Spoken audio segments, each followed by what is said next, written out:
você que nos assiste mais uma vez em nossa aula, dando continuidade ao nosso curso de teologia e a nossa matéria de introdução ao Novo Testamento. Hoje nós vamos finalizar essa matéria, é a quinta videoaula referente à matéria de introdução ao Novo Testamento e darmos continuidade depois às matérias seguintes do nosso curso para nós fecharmos aí as nossas 20 matérias. Então, você que até aqui tem nos acompanhado, é uma satisfação imensa poder contribuir e quero mandar um abraço para todos os irmãos do nosso grupo do WhatsApp, nosso irmão Jean Cordeiro, que é um parceiro, um grande amigo, nosso irmão Batista também, Reverendo Batista, nossa irmã missionária Heloína também, que tem nos apoiado bastante, o nosso amigo Isaías também, enfim, todos os irmãos, se fôssemos citar todos aqui, a lista é bem grande, mas é um prazer imenso poder estar aqui dedicando esse período para levar um conteúdo racional, um conteúdo bíblico, um conteúdo que muitas vezes nós precisamos, ou melhor dizendo, em todo momento precisamos, porém não recebemos como gostaríamos de receber em determinadas instituições, porque o nosso objetivo sempre é apresentar uma teologia bíblica de fato, sem interesses denominacionais, sem determinadas confissões exclusivas. O nosso interesse é apresentar as teorias, as teses, e claro, todo mundo tem a sua defesa referente àquilo que crê, como por exemplo eu tenho a minha, você que me assiste tem a sua, mas o nosso interesse é justamente esse, apresentar uma teologia bíblica, racional, ampla e que não privilegie nenhuma e nem outra vertente teológica, mas sim que apresentemos teologia simplesmente. E hoje, na nossa última aula de introdução ao Novo Testamento, nós vamos fechar essa matéria falando sobre Apocalipse, mas nós não vamos falar de Apocalipse referente à parte escatológica, mas sim uma introdução do livro do Apocalipse, ok? Nós não trataremos de escatologia nesse momento, porém nós vamos tratar de escatologia quando nós estivermos falando da teologia sistemática. Só lembrando que nós tratamos de teologia prática, teologia bíblica, teologia apologética, teologia histórica e teologia sistemática. Essas são as divisões da teologia. E cada uma dessas tem as suas matérias distintas, como por exemplo a hermenêutica da teologia prática, o evangelismo também da teologia prática, como a escatologia, teologia, cristologia da teologia sistemática, como o estudo das seitas em teologia apologética, como a introdução da Bíblia Sagrada na parte de teologia bíblica, história da igreja, história dos hebreus, se tratando de teologia histórica. Então, temos essas divisões e nós seguimos esse padrão, esse método, digamos que indutivo, assim podemos dizer, para que vocês que nos assistem tenham um conteúdo homogêneo e rico e que siga um parâmetro organizado até para que haja um melhor entendimento. Então, hoje nós vamos encerrar essa matéria de introdução ao Novo Testamento falando sobre o livro do Apocalipse. Então, aqui no nosso slide, você que nos acompanha no nosso grupo do WhatsApp, que é inscrito no canal, vai receber todos os slides, todas essas matérias têm o seu respectivo slide e você vai receber esse slide. E como sempre eu recomendo obras, como nós estamos falando de introdução, tanto do antigo que nós já falamos, você que não acompanhou, acompanhe as matérias, as videoaulas de introdução ao antigo, nós sempre apresentamos livros. Eu pensei em apresentar um livro sobre escatologia, mas eu prefiro apresentar alguma coisa de escatologia quando estivermos falando propriamente de escatologia. Como nós estamos falando de introdução aos testamentos, ou à Bíblia, podemos dizer assim, então eu continuo recomendando comentários bíblicos para enriquecer a sua biblioteca. E hoje eu quero recomendar para você um comentário bíblico muito bom, que foi organizado por escritores e teólogos reformados, tanto Charles Pfeiffer como também Everett Harrison, são escritores de confissão reformada que se formaram em instituições reformadas, que é o comentário bíblico Moody. Aqui eu tenho comigo, esse aqui é o Antigo Testamento e esse daqui é o Novo Testamento. Antigo Testamento e Novo Testamento. Esse é o comentário bíblico Moody. O comentário do Antigo foi organizado por Charles Pfeiffer e o comentário do Novo Testamento por Everett Harrison, que estão aqui em minhas mãos, publicado pela editora Batista Regular. Então, se você quer um comentário bíblico, segue aí a dica. Esse comentário aqui é bem pesado, é um comentário bíblico muito bom, muito interessante. Fica essa recomendação nessa videoaula de hoje, ok? Então vamos lá, vamos dar continuidade ao nosso curso e vamos falar aqui uma introdução sobre o Apocalipse. Dúvidas, perguntas aqui no chat ao vivo ou deixe aí nos comentários e a gente vai respondendo na medida do possível, tá joia?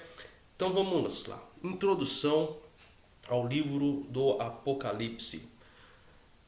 Como todos sabem, evidentemente, o nome Apocalipse significa revelação.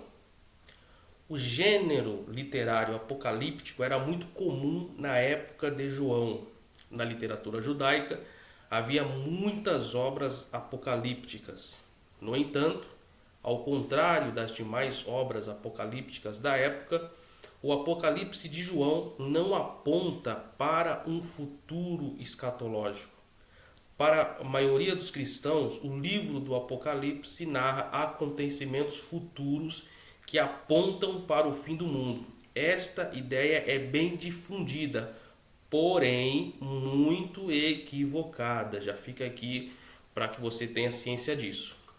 Esse estudo é uma breve introdução ao livro do Apocalipse, portanto, não pretende ser exaustivo, que é o que eu já havia falado anteriormente. Para tal fim, recomendamos a obra Introdução do Novo Testamento, escrita pelo famoso teólogo Louis Berkhof, reformado inclusive a teologia sistemática dele de Berkhof. Depois eu apresento em outro vídeo, publicado pela editora Cultura Cristã, tido como a principal das teologias sistemáticas, porque foi uma das primeiras traduzidas para o nosso português. Para princípios de interpretação de Apocalipse, recomendamos também uma outra obra aqui, conhecida obra do escritor Gordon Fee e Douglas Stuart, Entendes o que lês? Um guia para entender a Bíblia com o auxílio da exegese e da hermenêutica. Esse livro foi fundamental, justamente até para falarmos aqui desse estudo. Então, além desse comentário bíblico que eu apresentei, as obras de Louis Berkhof, de Gordon Fee e Douglas Stuart são outras obras imprescindíveis para que você leia. Então, já fica aqui de sobreaviso que, diferentemente como nós pensamos hoje, o livro do Apocalipse ele não trata exclusivamente somente de eventos futuros, mas sim de situações da própria época. Vou te trazer uma informação muito importante. O livro do Apocalipse tem uma passagem que nos diz muito interessante, e é uma passagem muito equivocada, interpretada por algumas denominações, referente à marca da besta, né? Que segundo o texto nos diz que quem não receber ou não ter a marca na sua mão direita ou na sua testa não vai ter acesso a nenhum tipo de recurso, nem comprar, nem vender, enfim. Essa situação da marca, tanto na mão direita como na testa, não é uma situação evidentemente futurística, mas sim daquele momento, ok? Não é uma coisa que alude ao futuro, mas era uma situação que já havia e já ocorria naquele momento e, claro, evidentemente, para nós de visão reformada, é uma situação que, diferentemente como algumas igrejas acreditam e pregam de que haverá um chip de que haverá uma marca, de que haverá uma coisa que vai ser inserida na pele e que isso vai representar que a pessoa tem ou não tem a marca da besta, seja na mão direita como na testa. Nós, de Visão Reformada, não defendemos essa tese. Nós defendemos a tese de que todo esse evento para nós hoje é simplesmente simbólico e não literal. Porque mão direita significa ação, significa aquilo que você faz. Então, a mão direita representa a ação e a testa representa o pensamento. Então, tanto a marca na mão direita como a marca na testa, isso já tem nos dias de hoje. Porque muitas pessoas têm a sua mão voltada para o mal. São mãos que já têm a marca da besta. Do mesmo modo que há muitas pessoas que têm o seu pensamento propenso ao mal, ou seja, já há muitas pessoas com a marca da besta em sua testa, porque a sua mente é pecaminosa. Então é simbólico. E a situação da marca foi uma situação simbólica daquela época, porque no período de Nero, em qual Nero foi imperador, havia uma prática do Império Romano de marcar as pessoas. E essas marcas eram tanto na mão direita, com o símbolo romano, como também na testa. Então, você que nunca ouviu isso na sua igreja, no seu curso teológico, pesquise livros de história, leia, estude, você vai ver que muitas coisas que são faladas hoje não tem nenhum tipo de contexto com o que realmente o texto bíblico nos apresenta. Então, a marca na mão direita e a marca na testa não tem nenhuma representação com chip, não tem nenhuma representação com uma marca, como é hoje apresentado em algumas denominações. E João usou esse exemplo porque este exemplo já era uma marca que era utilizada no Império Romano, como os nossos irmãos no Antigo Testamento usavam para marcar os seus escravos. Lembra-se disso? Então, no Antigo Testamento, os nossos irmãos judeus usavam essa prática de marcar os escravos, bem como o Nero no Império Romano marcava as pessoas tanto na mão direita como na testa com um símbolo de propriedade. Então, essa situação não é algo que alude ao futuro, mas sim algo real já existente. Então, fique bem claro isso para você e tome muito cuidado com algumas teologias que defendem teses mirabolantes e colocando na mente das pessoas teorias da conspiração, que hoje tudo é uma conspiração, tudo representa ao final pandemia, guerra na Palestina, então tudo é indício de que Cristo está voltando e nós já falamos em vários vídeos aqui no nosso canal a respeito dessas questões. Então, muita sabedoria e muita leitura para que você não caia nessas falácias referente principalmente às questões apocalípticas. Como eu já falei que o intuito não é falar de escatologia e eu já estou falando bastante de escatologia, vamos dar continuidade aqui. Só citei um exemplo para que você entenda bem. Questões exegéticas.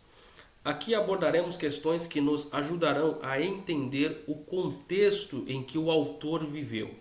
Este é o primeiro passo para estudar uma passagem da Escritura.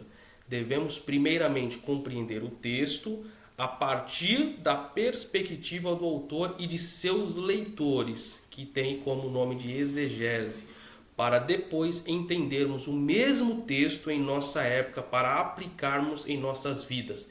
Hermenêutica. Exegese e hermenêutica, nós já temos aqui a matéria já gravada. Se você não assistiu, assista tanto exegese como hermenêutica. O que significa isso na questão exegética de interpretação? A Bíblia, como todo, ela não foi escrita para nós. Primeiro ponto que nós temos que entender. Nós somos os seus leitores secundários. O que significa isso? A Bíblia primeiro foi escrita para uma classe de pessoas num determinado tempo e, consequentemente, esses escritos chegaram até nós, que somos seus leitores secundários, porém, há uma necessidade de fazer com que o que foi registrado naquele período tenha um sentido ou um significado para nós nos dias atuais, usando os métodos de hermenêutica. Então, por exemplo, reforçando o que eu falei acima, João não escreveu para nós. João escreveu para os irmãos daquele tempo. Hoje nós temos acesso ao que João escreveu e nós precisamos entender as motivações que levou João a escrever o que escreveu e o que representava para aqueles irmãos daquela época e entender o que aquilo que representava para os irmãos daquela época representam para nós nos dias atuais. Simples assim. Por isso que nós temos que estudar a Bíblia, por isso que nós temos que estudar a palavra de Deus, por isso que é importante estudar.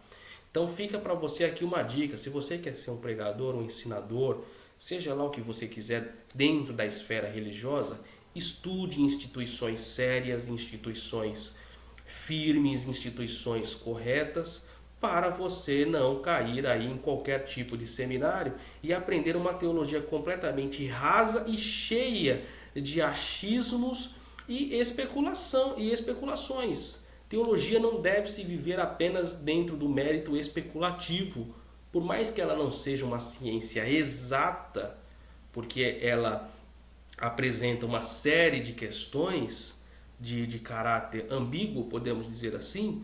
Não é por conta de não ser uma ciência exata que nós não precisamos tomar cuidado aonde estudar e, por conta disso, apenas trabalhar na esfera especulativa. Nós temos que ter na palavra de Deus a certeza e não a especulação. Seguindo aqui, vamos lá para a autoria. Então vamos lá. Evidências internas. O autor se identifica como João nas referências, tanto aqui das referências que eu citei, de Apocalipse capítulo 1, verso 1, 4, 9 e capítulo 22, verso 8.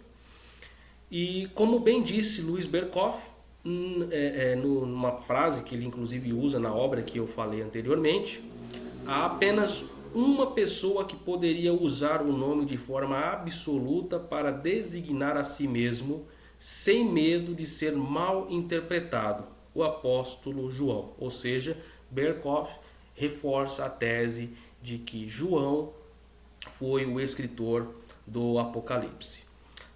O nome João significa o Senhor tem agraciado, favorecido ou graça, ou também favor de Deus. Evidências externas.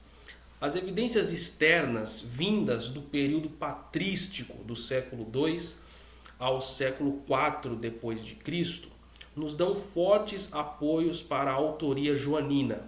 Primeiro, Justino Mártir atesta claramente que o livro foi escrito por João, um dos apóstolos do Senhor. Segundo, Irineu, cujo professor era Policarpo, que foi discípulo de João, testemunha de maneira muito decisiva e repetida a favor da autoria do apóstolo. Terceira ideia, o cânon muratoriano menciona João como o autor do livro e o contexto mostra que o João ao qual o cânon se refere é filho de Zebedeu. Quarto, Clemente de Alexandria cita o apóstolo como o autor do livro. Quinto, aqui eu coloquei 4, mas aqui no caso seria quinto, tá? Ambrósio e Agostinho citam o Apocalipse repetidamente com um livro escrito por João, e aqui eu coloquei 5, mas é 6.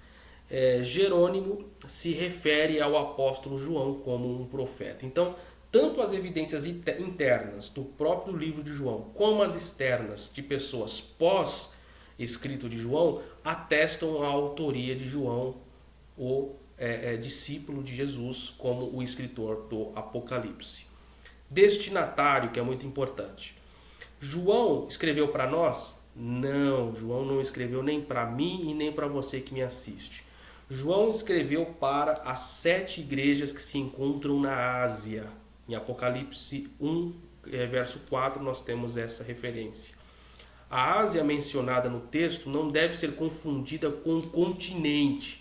Quando se trata na Bíblia Ásia, as pessoas hoje acham que é o continente asiático. Não não é o continente asiático como conhecemos hoje, mas se tratando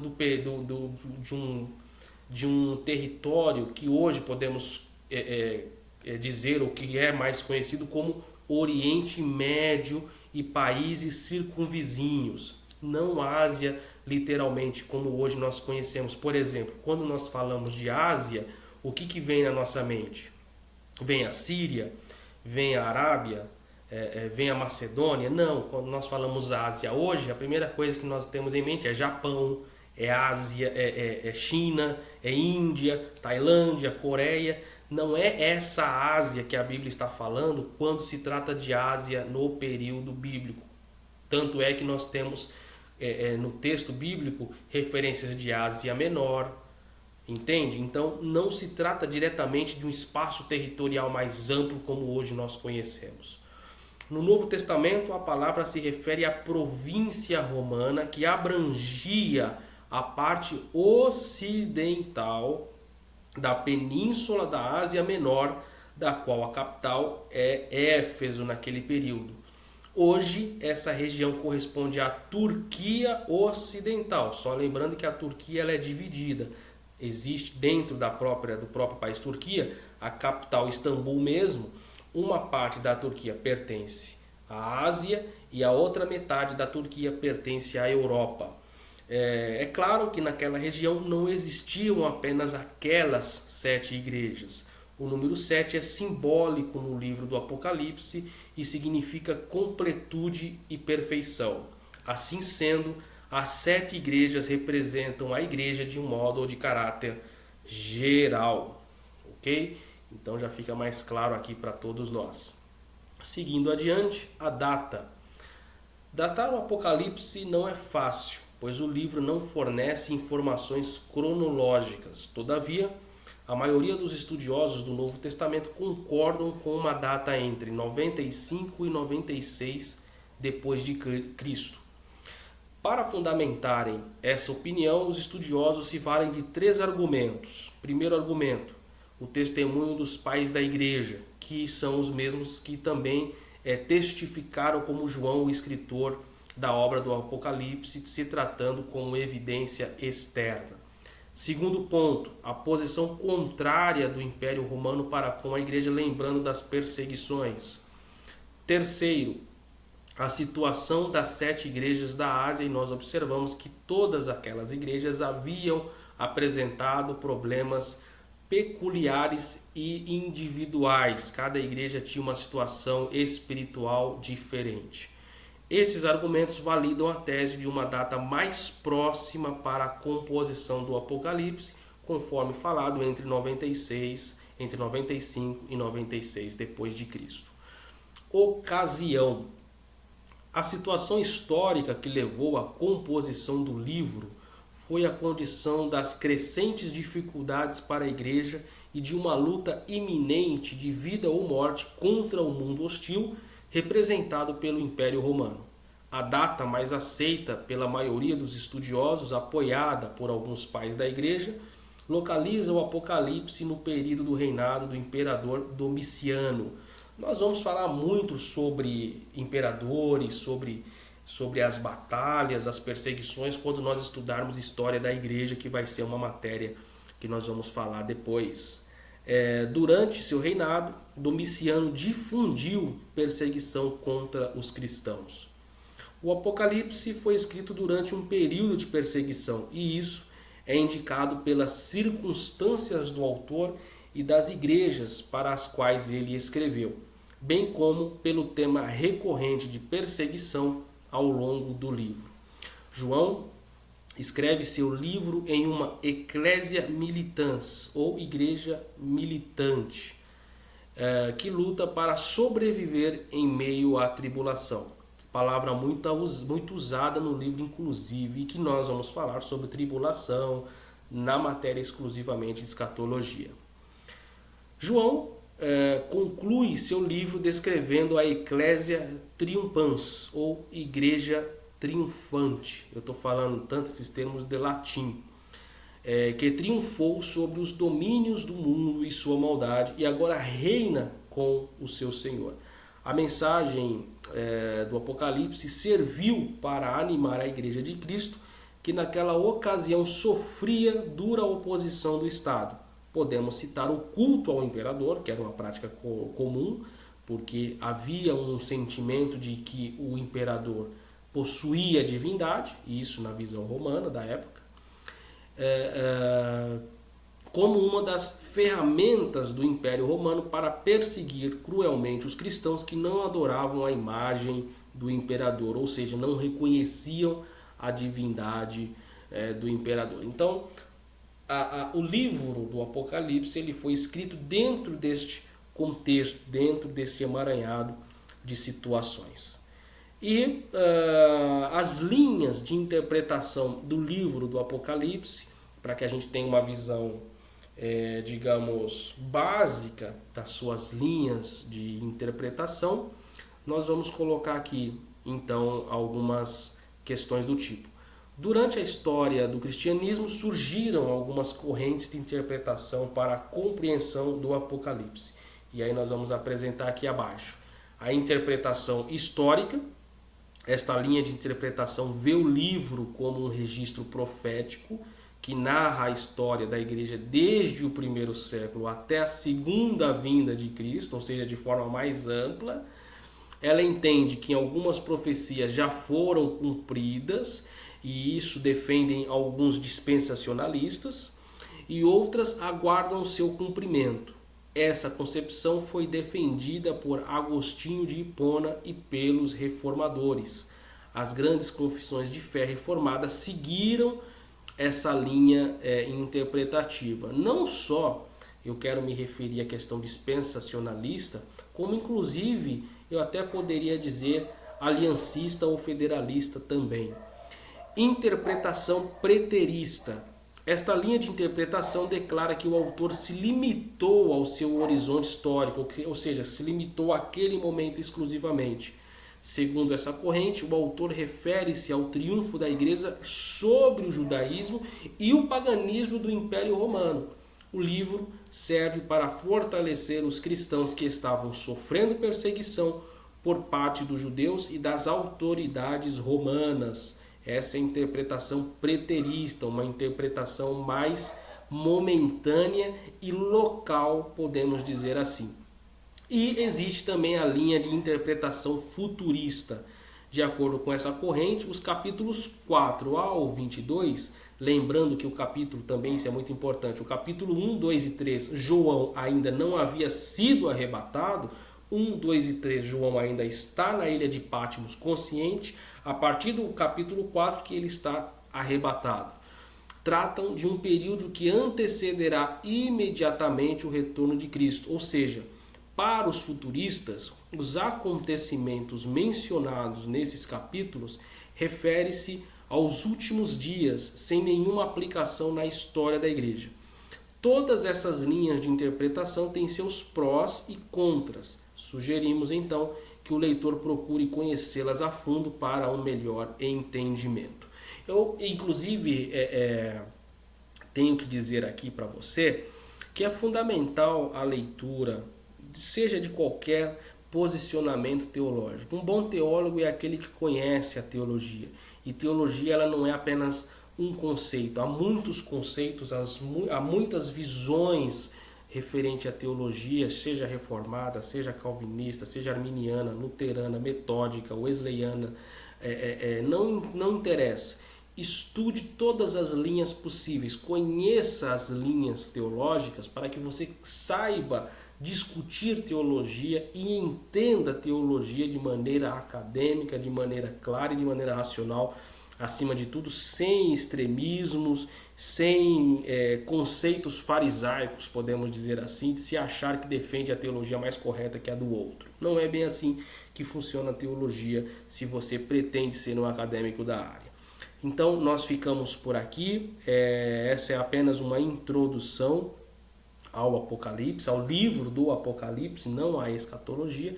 Nós vamos falar muito sobre escatologia. Tenho certeza que é uma matéria que chama muito a atenção de muitas pessoas e com certeza você gostaria de ouvir mais sobre escatologia, mas nós vamos dedicar uma matéria exclusiva, ou seja, aulas, não uma, mas aulas exclusivas tratando de escatologia, e nós vamos falar muito sobre escatologia para que você entenda de uma vez por todas escatologia, coisa que é pouco falado, e quando falado, falado de forma errada. Ou seja, além de falar pouco em escatologia nas igrejas, muitos que falam, falam sem ter conhecimento do que realmente escatologia é. Então é fundamental estudar.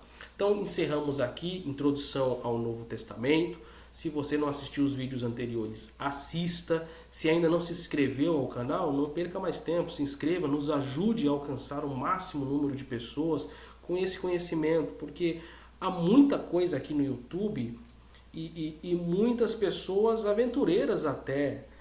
As pessoas gravam vídeos para ganhar views, likes, falando da vida do fulano que pulou do prédio, falando da vida do pastor que pregou alguma coisa lá. E o propósito nosso não é esse, o propósito nosso é falar teologia nessa parte dessas aulas de teologia, embora nós vamos falar sobre muitas outras matérias, inclusive nós vamos designar, assim que terminarmos as aulas de teologia, tem aula sobre o tabernáculo, tem aula sobre as cruzadas que uma irmã me pediu para falarmos sobre as cruzadas. Então tem muito conteúdo para tratarmos, não precisamos ficar tratando de fofocas e coisas do cotidiano social. Então se inscreva no canal, compartilhe o nosso canal, nossos vídeos, para que possamos atingir um número mais expressivo de pessoas. E, claro, eu quero também agradecer a você que já está inscrito, nos acompanha e sempre está aí nos motivando a continuar. Que Deus possa te abençoar, continue conosco, e em parceria com a Fundação Carlos Oliveira e a Editora Educação Cristã, nós encerramos mais uma matéria e contamos com você nas matérias seguintes do nosso curso teológico, e Deus te abençoe grandemente.